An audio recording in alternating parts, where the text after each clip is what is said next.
Eh bien, la semaine a été aussi maussade côté bourse que côté météo. Le CAC 40 termine la journée sur un pli de 1,64% vers les 5365 points. Sur la semaine, l'indice des grandes valeurs françaises aura abondé près de 3%.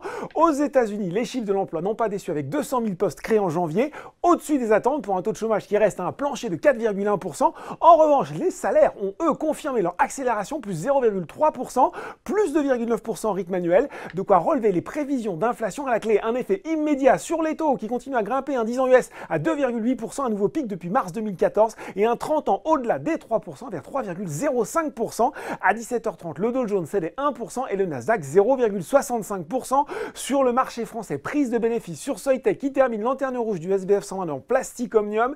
Les valeurs cycliques ont été pénalisées à l'image d'Eramet, Imerys ou encore ArcelorMittal. Ça recule également pour Sodexo, moins 2,44%. Il faut dire que Morgan Stanley a perdu l'appétit, a passé son conseil de pondération en ligne à sous-pondéré en raison d'inquiétudes sur la croissance 2018. La banque a également baissé son objectif de cours de 114 à 98 euros. Sur le SRD, grosse chute enfin, moins 12,44% pour Monaka. Au quatrième trimestre, la Medtech a déçu en réalisant un chiffre d'affaires de 6,6 millions d'euros, en repli de 30% sur l'exercice 2017. La chute est de 24%. Gilbert Dupont reste à alléger sur la valeur et a baissé son objectif de cours de 5 à 3,70 euros. Sur le SBF 120, seules 7 valeurs terminent dans le vert, emmenées par BIC. Rebond technique pour le spécialiste des rasoirs et des briquets qui avait lourdement chuté hier sous le coup de résultats 2017 décevants.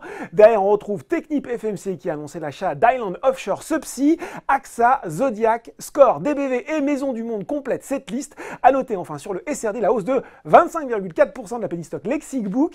Pas grand chose pour expliquer la flambée du groupe d'électronique grand public qui a seulement annoncé aujourd'hui qu'il a lancé une gamme de produits sous licence The Voice. Voilà, c'est tout pour ce soir, mais n'oubliez pas le reste de l'actu éco et finance et sur Boursorama. Un très bon week-end.